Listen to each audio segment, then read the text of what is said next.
Assalamualaikum warahmatullahi wabarakatuh. Waalaikumsalam warahmatullahi Alhamdulillah, wabarakatuh. salatu wassalamu ala rasulillah wa ala alihi wa sahbihi wa mawala. Alhamdulillah, para pemirsa Koditok yang berbahagia, kembali kita berbincang-bincang dalam suasana santai. Untuk kedua kalinya kita ngobrol sama Kiai Ahmad Zailani Kiki. Hadir pemirsa. Sehat ya? Sehat, alhamdulillah. Dulu kita ngobrol soal Lingkungan. dakwah dan lingkungan hidup. Di sore ini kita mau ngobrol tentang tantangan dakwah di era AI. Jadi kalau kalimat tantangan dakwah di era digital itu udah apa ya, kesannya itu sudah berlalu, sudah jadul.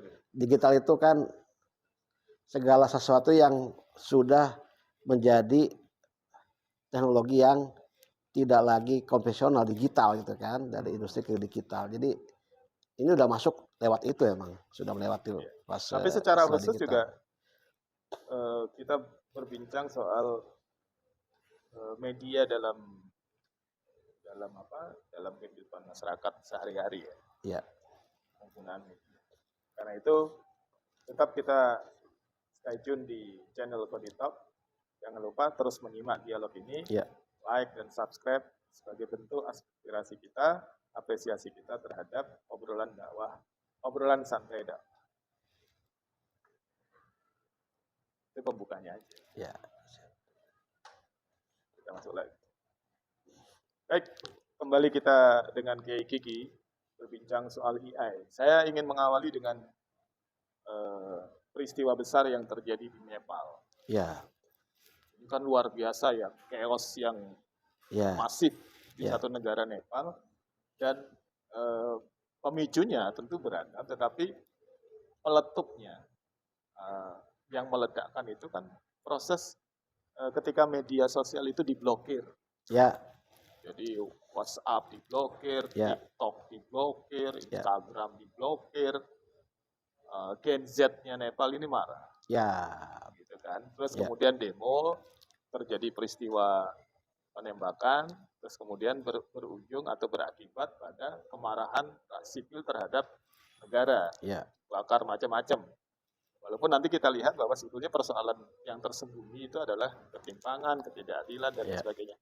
Nah, saya melihat media itu mengambil peran yang sangat krusial dalam situasi relasi antar masyarakat dan relasi antar masyarakat dan negara. Nah, kalau kita lihat mengingat kerusuhan akhir Agustus yang lalu, ya kan, yang kemudian berujung terjadinya pembakaran beberapa kantor polisi, halte Transjakarta yang ada di Jakarta dan beberapa kantor DPRD di daerah-daerah lain, itu kan juga stimulus dari media ya, ketika membaca statement-statement tokoh politik di media, walaupun sebagian benar, sebagian juga hoax gitu ya, tapi pergerakan relasi itu, konflik itu luar biasa. Media mengambil peran. Nah, kalau Kiki melihat fenomena media dalam dinamika kehidupan masyarakat gitu, gimana? Iya, media hari ini buat generasi Z bukan lagi kebutuhan sekunder, apalagi tersier, tapi sudah menjadi kebutuhan primer gitu, Kiai Latif. Jadi beda dengan generasi saya, ya kita generasi X, di mana di era kita itu media kan hanya sekedar media ya, dia bukan sebuah kebutuhan primer, hanya menjadi alat bantu kita dalam menyebarkan informasi untuk berkomunikasi gitu.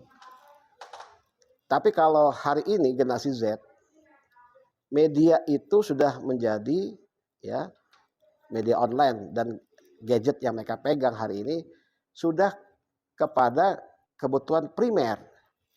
Ya, ibarat kata ini kebutuhan manusia yang paling berdasarkan, basic need ya. Itu kan kalau lapar makan, haus minum gitu ya.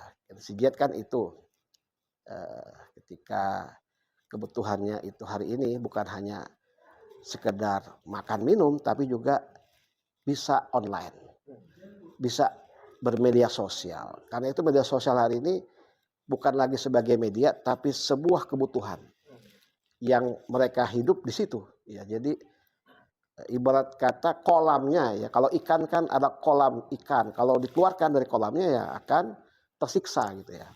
Dan ini ikan, apalagi kalau misalnya generasi Z ini kolamnya ditutup gitu ya. Ya mereka bukan makhluk seperti ikan, mereka manusia, punya emosi, punya juga daya ledak, daya dorong untuk menggugat, untuk kemudian marah gitu terhadap kebijakan pemerintahnya gitu. Nah, seandainya ketika itu ya kita adai-adai aja, ketika itu pemerintahnya tidak menutup media sosial, saya rasa aksinya tidak akan Ini menggulingkan kasus Nepal ya. ya sebuah rezim gitu dalam waktu 2 hari loh. Kasus Ya Nepal Latif. Ya Nepal ini 2 hari.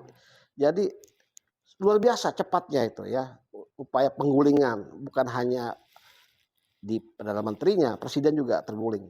Sekarang militer ngambil alih, tapi militernya masih bijak ini di Nepal. Karena Kalau saya ingat dulu itu kalau ada ribut-ribut kayak gitu, misalnya ada demonstrasi besar, ada ya, itu kan ada kelompok elit sipil yang menggerakkan.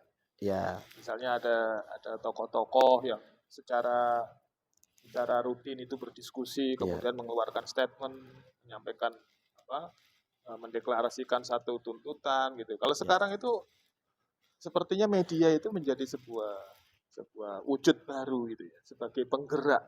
ya, Tadinya kan dia hanya sebagai apa ya, jembatan ya, menghubungkan ya alat aja alat. sebagai alat Tapi untuk sekarang menjembatani antar iya, mereka dengan tokohnya.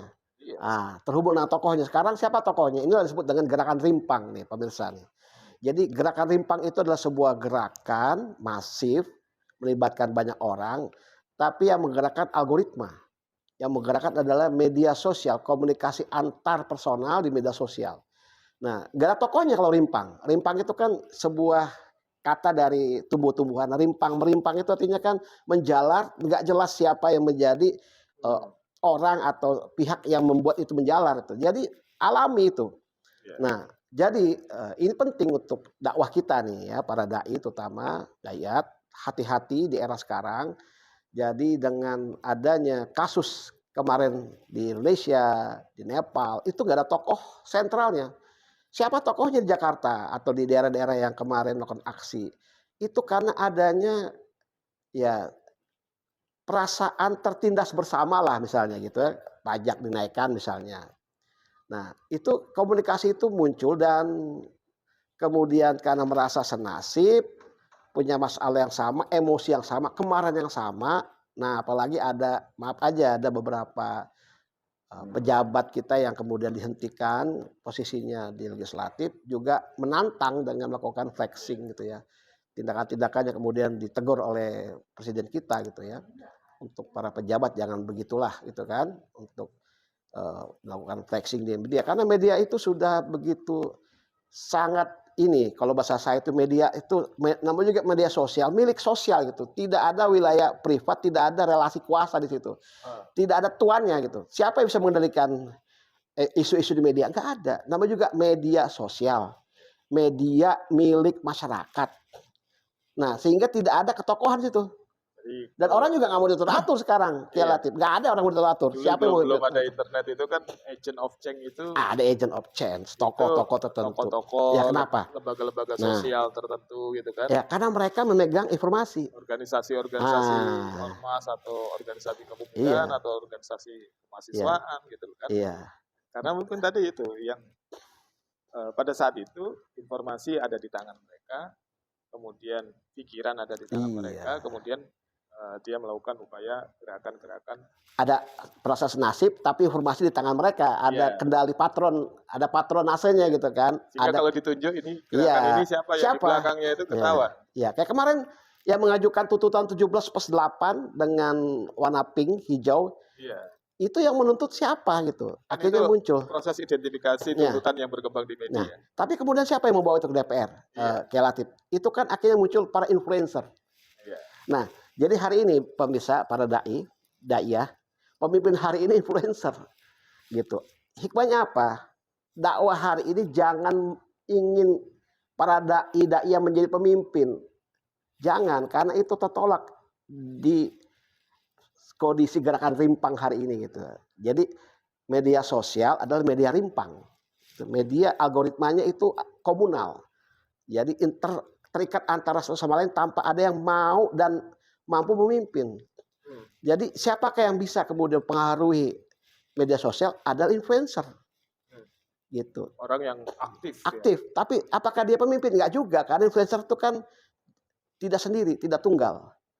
Nah, ada orang-orang lain, sehingga susah ini, ya, untuk kemudian menangkap satu orang dianggap selesai. Tidak. Jadi menangkap satu orang dianggap tokoh. Misalnya ada seorang anak muda ditangkap sebagai ini dia yang gerakan pelajar. Enggak juga gitu.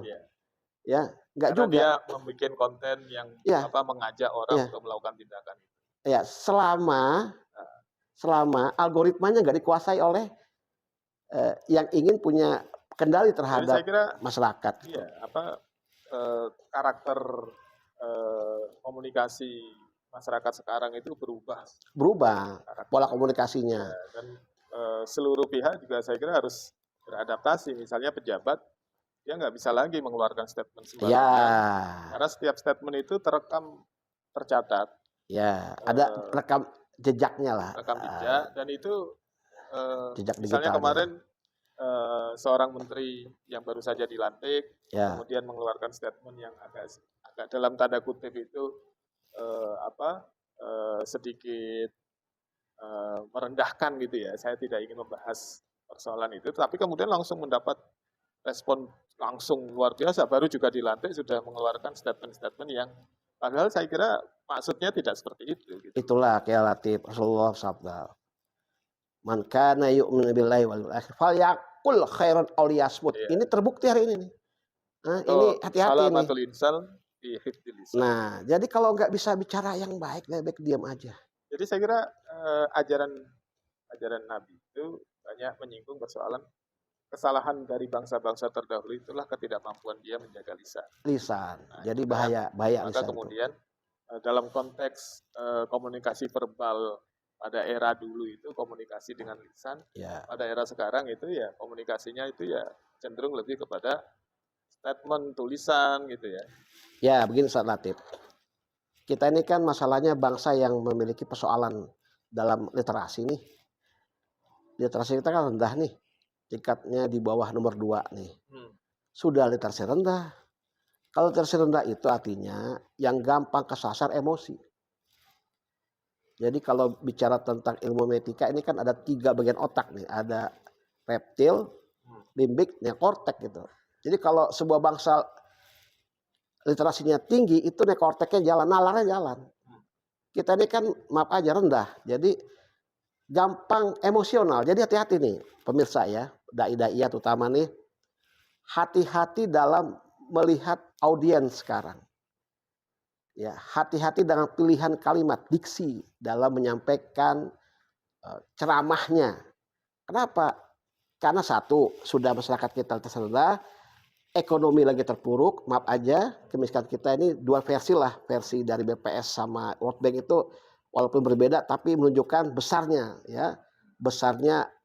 gap antara si kaya dan si miskin. Banyakan miskinnya. Jadi rasio gini kita kan udah berbahaya angkanya nih. Jadi sudah literasi rendah, ya, di mana emosinya bermain di reptil, gampang terpancing. Sudah gitu maaf nih, Kiai Latif, kita ini bangsa yang terkenal dengan budaya amok. Suka ngamuk emang. Dan ketiga, latah.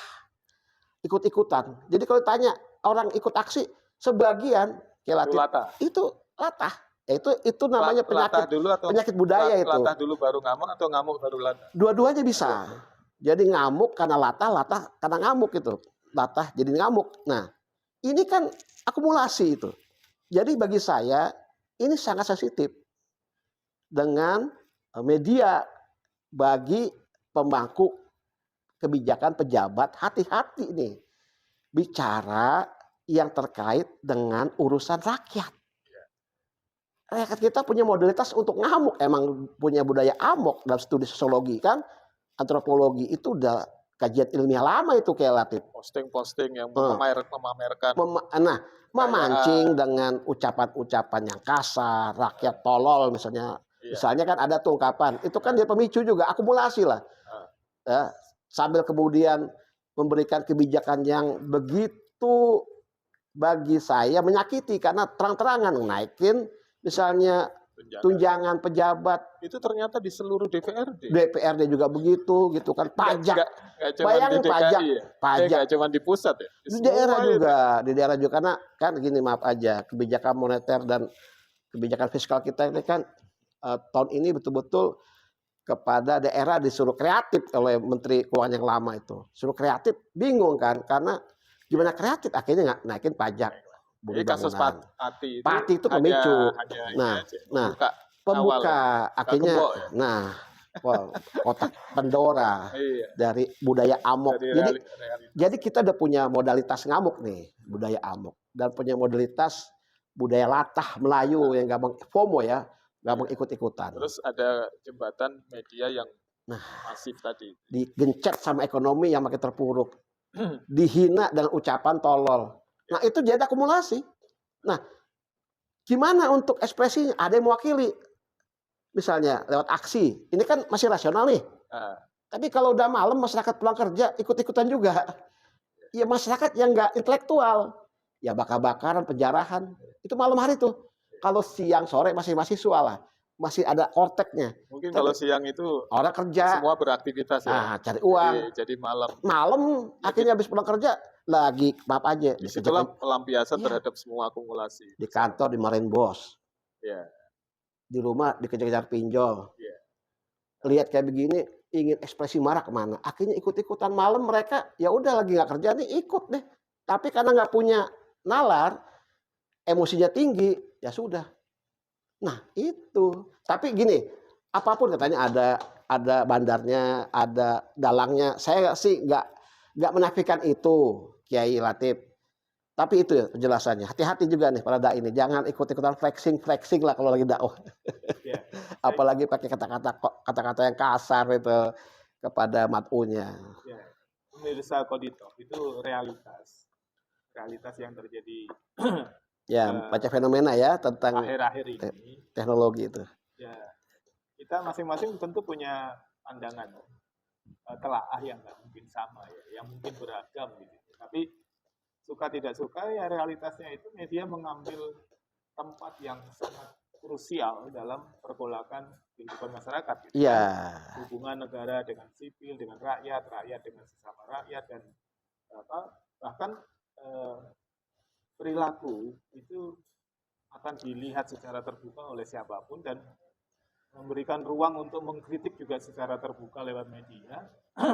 Walaupun undang-undang tentang apapun ya, undang-undang tentang ITE dan lain sebagainya itu, variabel-variabel itu dibuat, tetapi itu nggak bisa media itu kemudian dibatasi gitu ya. Yang tadinya dia mengambil peran sebagai jembatan alat komunikasi, sekarang media itu menjadi aktor utama gitu ya. Iya, mengambil alih itu. Mengambil alih fungsi-fungsi perubahan yang selama ini dilekatkan pada lembaga, pada tokoh itu. Saya kira itu realitas. Karena itu AI itu Mas gitu. AI yang bekerja itu. Nah, kecerdasan buatan sudah mulai main juga. Gimana ya? Kan topik AI ini kita lihat dakwah, peluang dakwah, tantangan dakwah dalam realitas media seperti saat ini. Saya kira ini yang nanti akan kita lanjutkan tetap di Kodito. Saat lagi kita lanjut pembicaraan tentang dakwah dan tantangan di era AI ya. Baik pemirsa, tetap di Kodito. Kita lanjut bicara santai dengan Kiai Gigi tentang realitas media dalam dinamika kehidupan masyarakat sosial kita. Saya ini AI. Ini kan sekarang zaman AI. Saya sih nggak terlalu paham AI itu apa gitu. ada platform-platform AI yang ada gitu kan. Saya nggak terlalu belum terlalu paham gitu. Tapi kan kalau saya lihat itu AI itu bisa menciptakan lagu. Mahasiswa itu dulu kalau bikin skripsi itu susah, sekarang itu Gampang ya. dibantu Ya. sama AI. Disertasi dibantu sama AI. Dia hanya cukup memasukkan beberapa keyword, ya kan, konsep-konsep utamanya, kata-kata kunci, kemudian langsung itu muncul dengan sendirinya. Hanya dia tinggal menata itu, seolah-olah kalau saya mau masak rawon itu seketika itu bahan-bahan rawon itu sudah ada di depan meja saya semuanya, terus saya tinggal merapikan. Nah, ini gimana melihat AI dalam konteks dakwah? Saya takutnya nanti jamaah itu, masyarakat itu sudah lari, nggak butuh lagi ustadz gitu loh. Karena ketika dia bertanya tentang sesuatu, itu cukup dia bertanya kepada AI saja. Apa hukumnya kentutnya kecil banget gitu misalnya kan, apakah itu membatalkan wudhu? Nah, kalau dulu kan masyarakat datang ke kiai, nanya, Pak Kiai, saya kentut. Itu kentutnya kecil banget itu, kayak hampir nggak terdengar gitu loh. Itu wudhu saya batal nggak? Hal-hal persoalan fikih itu kalau dulu kan harus dihadapkan kepada kiai dan kemudian kiai memberikan jawaban berdasarkan referensi kitab, bahkan kitabnya dibawa numpuk di meja. Nah, sekarang itu cukup orang bertanya itu. Ini kan berarti ada tantangan persoalan sanad gitu kan. Orang mengaji macam-macam lah. Melihat realitas itu, tantangan dakwah kita, peluang dakwah kita itu, Kiki lihatnya gimana? Ya jangankan orang awam, Kiai Latif. Udah mulai nih ustadz bahkan kiai dan ajangan kita nanyanya juga ke AI karena dia lupa mungkin. Dia lupa ditanya jamaahnya karena emang nanti kelamaan dia buka juga tuh AI. Karena AI itu referensi kata lain dari Maroci. Jadi justru dia menjadi penyedia referensi dengan jawaban yang sudah diberikan kesimpulan, bukan lagi sebuah tampilan untuk kemudian dicari jawaban yang pasti. Itu sudah bisa memberikan kepastian. Coba itu. Jadi AI itu pemirsa adalah kecerdasan buatan yang buat manusia juga. Kan teknologi itu kan prinsipnya untuk memudahkan manusia. Ya, jadi dimudahkan lah. Dulu kalau kita cari referensi kan harus memang ke kitab, ya, ke sumber tertulis. Yang sebelum cari referensi ke kitab itu yang ngerti bahasa Arab. Bahasa Arab dulu, ada ilmu alatnya. Wah iya. Ilmu alatnya dikuasai dulu, baru buka kitab. Ya, sekarang AI aja udah pinter bahasa Arabnya, Kiai Latif. Udah bisa ngirop lagi. Dia bukan lagi dalam bentuk teks ya, pemirsa AI hari ini. Kita nanya ke AI hari ini sudah dalam bentuk suara gitu, lebih fasih. Kalau ngaji lebih fasih, mau pakai gaya ngajinya Imam Sudais. Dia bisa AI suaranya. Jadi luar biasa ini. Jadi memang ini adalah salah satu bentuk bagi saya akan menjadi bencana ini buat manusia gitu ya dalam membimbing umatnya di wilayah keagamaan. Terutama dalam aspek mental, spiritual. Pemanfaatan AI untuk dakwah itu konteksnya gimana? Ya sudah mulai beralih. Memang ada sebuah hasil riset bahwa tingkat kecanduan generasi muda kita terhadap AI itu tinggi. Dan ini jangan sampai pemirsa mungkin ini ya melihat Indonesia aja. Di Timur Tengah itu, dan di Turki itu tingkat kemudian orang menjadi ateis tinggi sekarang. Agnostik juga tinggi. Jadi sudah nggak lagi perlu adanya guru pembimbing, nggak perlu adanya mereka meyakini tentang Tuhan gitu. Karena bagi mereka teknologi ya katanya. Teknologi ya kalau bahasa mereka itu sudah memberikan segala hal yang mereka inginkan. Jadi kalau sudah kecanduan, sudah adiktif, itu berarti kan mentuhankan. Berarti sudah begitu sampai geser itu Kiai Latif. Itu berarti tantangan dakwah. Tantangan dakwah, tapi itu kan karena kerja AI. Kalau kita tantangan dakwah itu bisa kita identifikasi 1, 2, 3. Iya. Nah sekarang bagaimana melihat peluang dakwah dalam konteks AI itu? Apa peluang kita? Kan ini kan AI ini kan kalau diposisikan media sebagai alat atau diposisikan sebagai kemajuan teknologi dan ilmu pengetahuan, itu kan selalu ada seperti mata pisau lah. Jadi Elon Musk sudah mengatakan ancaman AI itu. Jadi nggak lagi pakai bahasa peluang. Oh, Stephen Jobs yang sudah wafat juga bilang itu ancaman. Artinya apa? Sudah saatnya memberikan batas.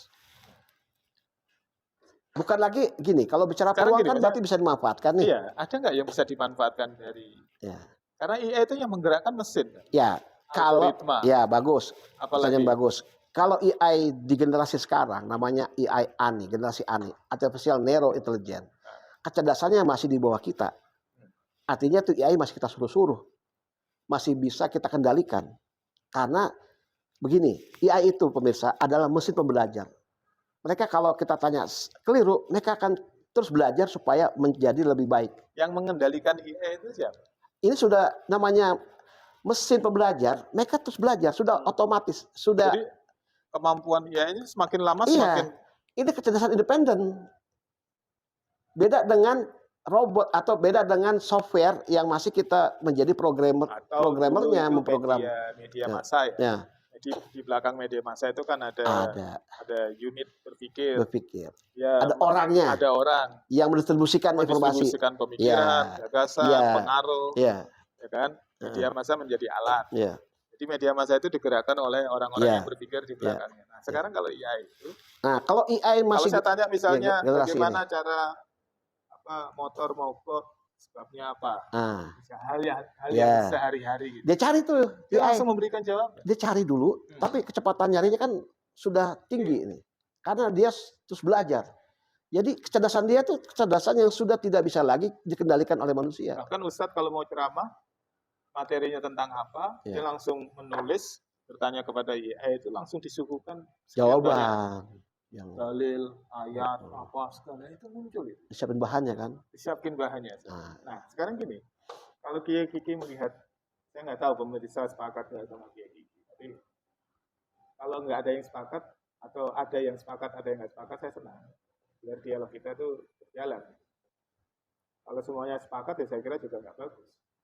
Misalnya kalau Kiai Kiki melihat AI itu bukan harus dilihat sebagai ancaman. Tidak dilihat sebagai peluang. Ya, kalau untuk generasi ANI sekarang itu peluang. Sekarang. Tapi kan IA itu punya tahapan akan ada generasi AGI namanya, Artificial General Intelligence, di mana kecerdasannya sama dengan manusia. Kalau sama, susah kita suruh-suruh nanti. Nah, ini sudah bukan lagi peluang, ini ancaman. Kenapa? Karena dia pada posisi setara kecerdasan dengan manusia. Artinya, dia dengan kita itu sama dalam kecerdasan. Berarti ada potensi. Nah, itu udah ancaman. Iya. Akan ada fase lebih hebat lagi, kayak latih pemirsa. Fase namanya ASI, Artificial Super Intelligence, di mana kecerdasan AI di atas manusia. Coba. Kalau hari ini, kalau kita bilang AI sebuah peluang dakwah, iya hari ini. Tapi kecepatan teknologi itu nggak lama lagi, AI sudah menjadi ancaman jika masuk ke generasi AGI, di mana kecerdasan AI sama dengan kecerdasan manusia. Gini deh. Sekarang di dunia makhluk hari ini, di dunia ini, yang paling tinggi tingkat kecerdasannya kan memimpin semua makhluk adalah manusia. Hewan sebesar apapun, sebesar paus biru, sebesar gajah, atau sebuah harimau pun, kecerdasannya di bawah manusia. Kita masih bisa mengendalikan.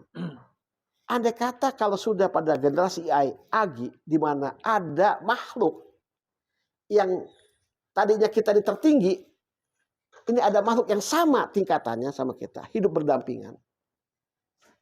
Kira-kira mau gak diatur? Gini, sebentar. Saya mau ngikutin. Nah, pakai logikanya Kiai Kiki. Logikanya perkembangan AI ini. Saya mau ngikutin cara berpikirnya Kiai Kiki bahwa AI itu pada saatnya akan menjadi ancaman. Sekarang peluang. Masih peluang. Pada saatnya. Tapi sudah mulai mengancam karena udah banyak orang kecanduan gitu, kayak Latif.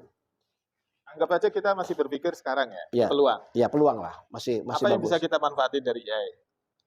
Memberikan satu bentuk pemahaman. Atau cara mengantisipasi, beradaptasi dengan realitas AI itu dalam konteks dakwah itu seperti apa?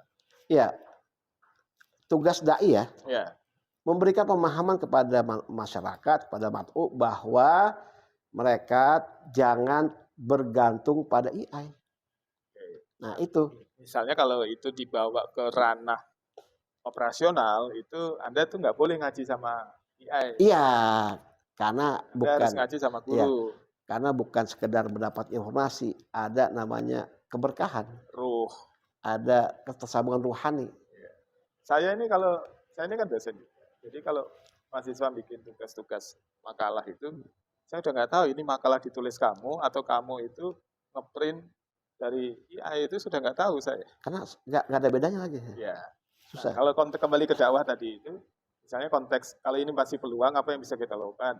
Memberikan semacam apa ya, pendampingan kepada Gen Z terutama, Ya. bahwa belajar itu harus dengan guru. Ya. Kira-kira sanatnya Guru itu manusia. ya gitu. manusia. Karena Terus kemudian pembelajar. karena ada interaksi fisik yang melahirkan apa ya, kepuasan Keberkahan, spiritual, ketenangan gitu ya, batin. ketenangan batin. Gitu. Terus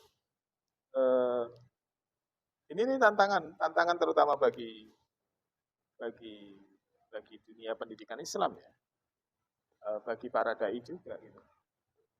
Sekarang itu masyarakat kan bisa mengakses ceramah siapa saja. Iya. Tapi ketika berbicara mengakses ceramah saja, siapa saja, itu masih ada yang didengar dari si A. Misalnya seorang ulama, seorang kiai, seorang gus itu ceramah, kemudian di-upload di media, itu masih kelihatan orangnya. Menurut Kiai Kiki, video Kiai Kiki, ceramahnya seperti ini, atau ketua kita Kiai Jamal, kajian pengajian kitab ini begini-begini gitu. Tapi ketika sudah masuk AI itu kan absurd, sudah nggak jelas. Iya, sudah nggak jelas, dan ini disebut era post-truth ya, pasca kebenaran yang lebih ekstrim kalau di AI itu. Dulu kita dapat istilah post-truth kan sekian tahun lalu ya. 10 tahun lalu itu atau sekian belas tahun lalu post-truth udah kita tahu bahwa ini era post-truth, era kebenaran. Tapi ini lebih ekstrim dari post-truth. Gini, saya lihat orang harus memahami AI bukan sesederhana itu ya pengaruhnya. Jadi kalau misalnya dikatakan AI hanya mengendalikan kecerdasan, IQ, enggak, relatif. AI itu bisa mengendalikan emosi, mempengaruhi kecerdasan emosional, EQ. Bisa juga AI itu akan menjadi guru agama spiritualis, ya, mempengaruhi kecerdasan spiritual, SQ. Jadi AI ini dahsyat. Artinya akan terjadi dehumanisasi ya. Jadi wajar ketika nanti atau mulai hari ini juga sudah terjadi ya, sebagian generasi kita sudah nggak lagi perlu guru manusia, dosen manusia nggak perlu lagi, karena mereka kalau ketemu dosen secara fisik itu hanya sekedar untuk menggugurkan kewajiban aja untuk kuliah. Ketemu guru karena emang kewajiban aja. Tapi mindahin sepatu. Ya, mindahin sepatu. Tapi bukan sebuah keperluan, bukan sebuah kebutuhan. Mereka nggak butuh sebenarnya. Coba gini, ditanya, senang kelas online atau offline? Pilih mana mahasiswa? Online. Online, kenapa Kek? Ya karena bisa sambil macam-macam. Bisa macam-macam. Ya, Mengurangi ongkos. Tidak kena macet. Tidak kena macet. Lah, ini kan efisiensinya kan jelas. Kalau bicara belajar serius, walaupun di kelas, kalau orangnya nggak serius, ya nggak pintar. Udah capek, datang ngantuk kan, akhirnya kan. Concern nggak ketemu. Kalau online, kalau dia serius juga pintar. Nah, jadi apa yang terjadi akhirnya? Memang risiko. Jadi pemirsa, memang nanti peran-peran manusia asli itu jelas tergantikan ketika tidak efektif, ketika tidak efisien. Jauh efektifnya, jauh lebih efisien dengan AI. Ini masalah efektif efisiensi aja. Kemudahan. Ketemu dosen susah banget misalnya gitu kan. Atau dosen lama lebih baik, ya sudah. Kenapa enggak? Sebetulnya fasilitas teknologi, perkembangan teknologi pengetahuan itu memberikan banyak kemudahan sebetulnya. Nah, ya masalahnya saya khawatirkan itu, pemirsa. Sekali lagi, jangan menganggap AI itu sesederhana yang kita pikirkan. Ternyata enggak juga. Jangan hanya berpikir AI itu hanya mempengaruhi IQ. Masih dalam ruang peluang. Ya, tapi sekarang ini ke depan itu bisa jadi itu bisa jadi ancaman. Udah masuk wilayah kecerdasan spiritual. Coba bayangin, SQ. AI itu sudah bisa meningkatkan spiritualitas. Coba bayangin, AI bisa seperti seorang ulama. Jangan dikira AI enggak. Kalau sekarang itu. kalau kita Enggak pengaruh itu. Sekarang kalau tahapannya masih di awal. Masih ani nih, masih ani.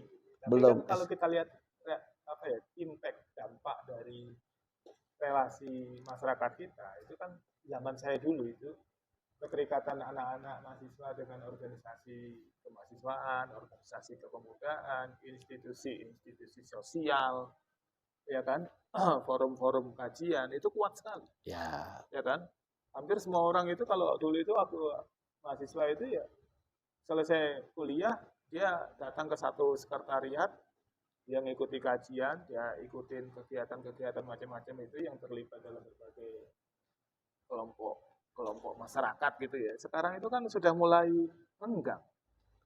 Anak-anak sekarang itu kan sudah mulai melepas diri dari institusi-institusi sosial.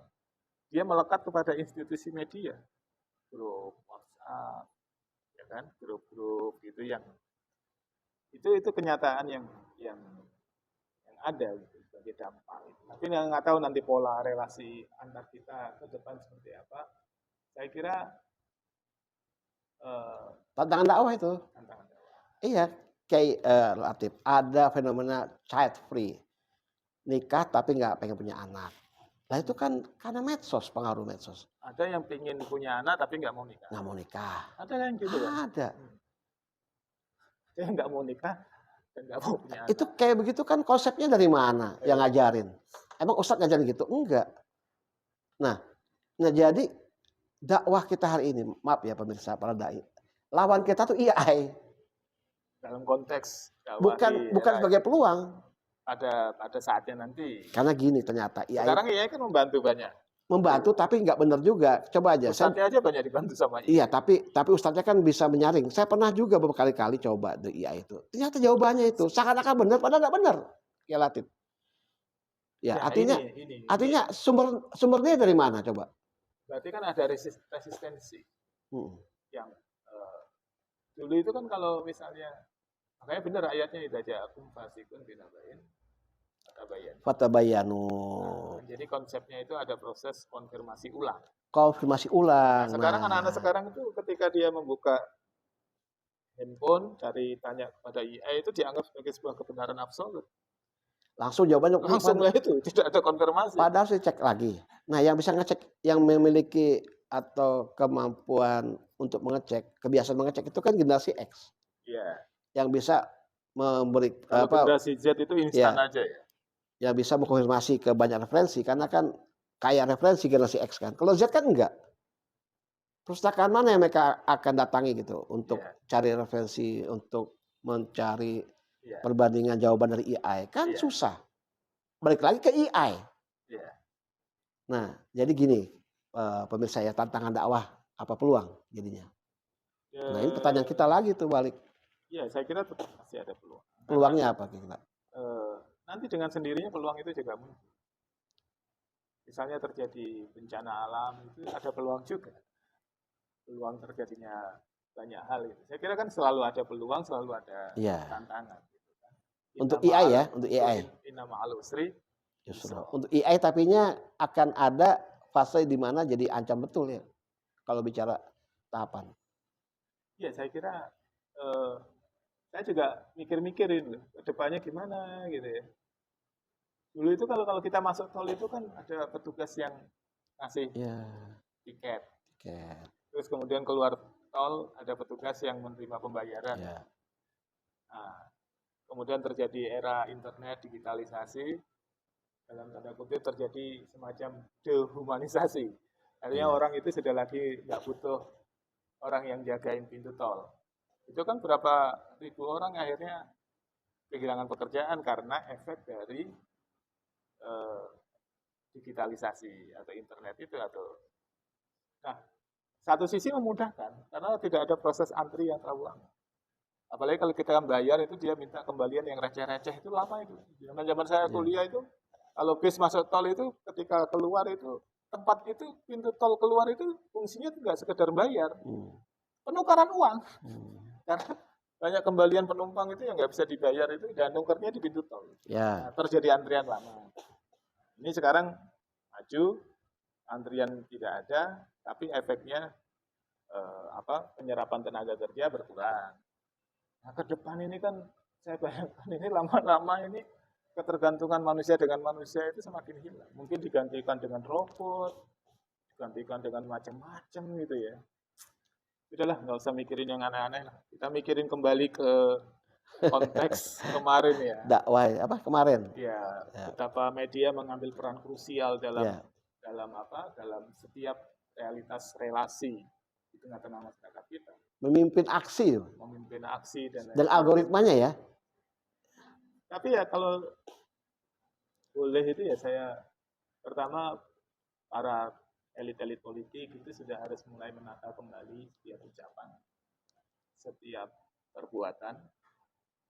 Itu elitnya. Elit ya. Masyarakatnya gimana? Masyarakatnya saya kira harus lebih dewasa dalam melihat informasi. Itu. Dan hati-hati pemirsa, sampaikan ke masyarakat, ke jamaah. Para dai ini kalau yang nonton dai, bahwa jangan mudah percaya dengan sharean video hari ini.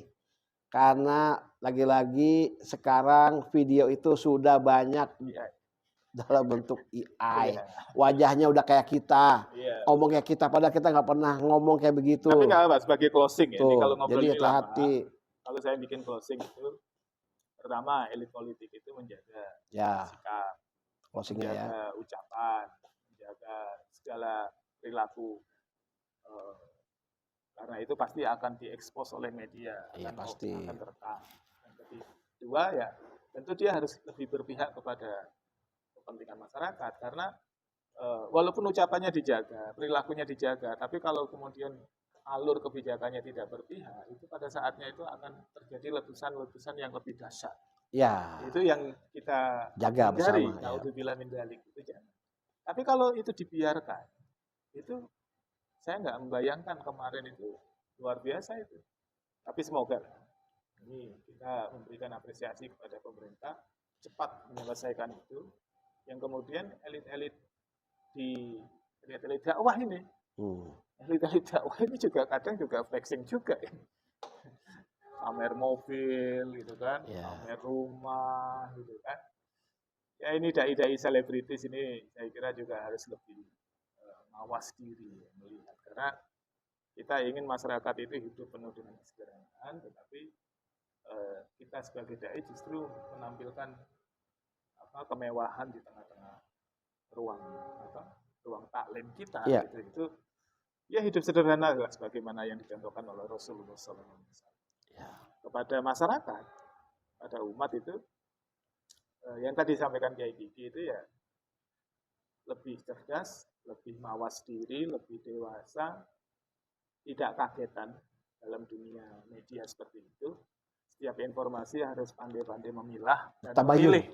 Memilah. Kalau tabayun ke siapa? Jadi mau nggak mau balik ke zaman dulu profesional. Harus bertanya ke kanan kiri sebelum mengeluarkan. Kadang kita itu kaget ya, dapat informasi baru langsung bikin postingan atau langsung respon dengan cepat. Ini kayak Latif. Kalau Mila gimana? Call dulu ada namanya call the friend.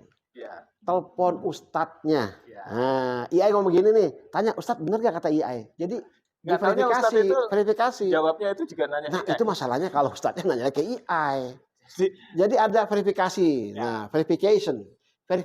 Nah, itu dia. Ada verifikasi, ada purifikasi. Jadi upaya untuk memurnikan apakah ini informasi fakta, hoax atau bukan. Gitu ya.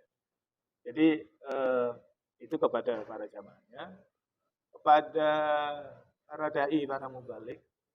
Satu ya harus melek media. Yang kedua, bagaimana ya mengajarkan, membimbing, mengajak orang untuk hati-hati menjaga lisan. Karena ketika Nabi ditanya oleh sahabat, ya Rasul man najah. Rasul tidak mendefinisikan an-najah, tapi Rasul menjawab amsik alaika lisan. Jadi ini Rasul tidak menjawab an-najah huwa, enggak, tapi amsik alaika lisan.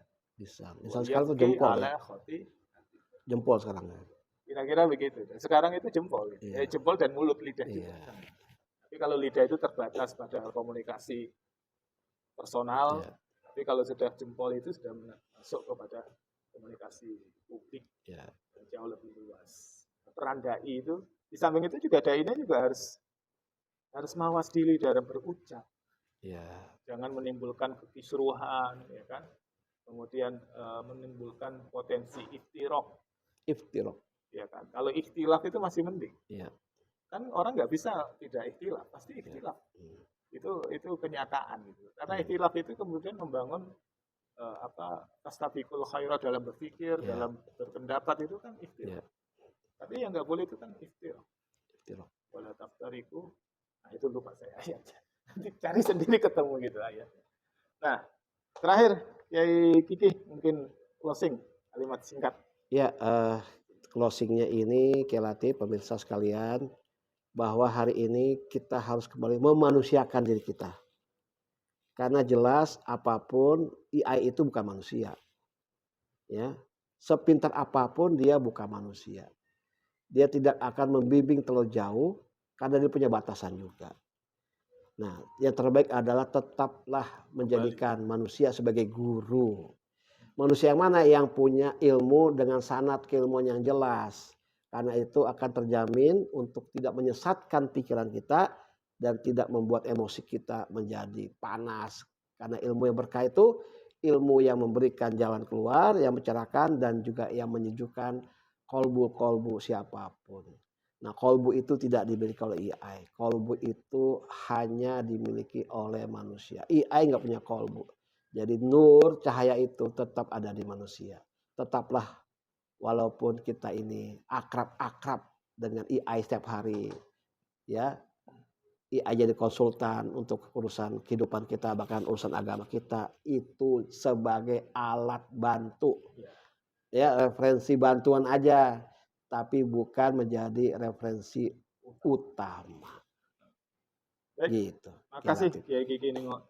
Jadi pemirsa ini kan obrolan santai aja. Obrolan santai dakwah. Namanya Kodi Talk ya. Jadi kalau obrolan santai itu ya isu apa yang kita perbincangkan itu ya, ya seperti kita biasa-biasa ngobrol itu. Tapi insya Allah obrolan santai ini terarah. Kalau obrol dengan manusia, ketemu manusia itu ada kopinya, bisa nyeruput. Dengan AI mah nggak ada kopi kita. Dengan Kodi Talk juga nggak ada kopi. Ngabisin pulsa malah ya. Nggak nanti ada kopi deh kita. Iya. Nggak, ini bukan nyindir ya, bukan nyindir. Nanti kapan-kapan kita ngobrolnya di warung kopi aja. Itu sambil ngopi gitu. Itu lebih saya kira lebih santai. Ini bukan kritik. Kalau saya udah ngopi tadi barusan. Baik pemirsa. Itu beda AI dengan orang itu. Iya nggak ada kopinya. Ucapan terima kasih pada Kiai Kiki, pemirsa yang menonton video ini. Tetap like, subscribe, mungkin share dengan yang lain. Karena kebaikan kita bagi kepada yang lain, informasi yang baik kita bagikan kepada lain itu sebenarnya menjadi amal jariah bagi kita semua. Kita akhiri obrolan kita dengan ucapan hamdalah. Alhamdulillah. Alhamdulillahirrahmanirrahim. Salam Kodi Talk. Assalamualaikum warahmatullahi wabarakatuh. Waalaikumsalam warahmatullahi wabarakatuh. Salam Kodi Talk.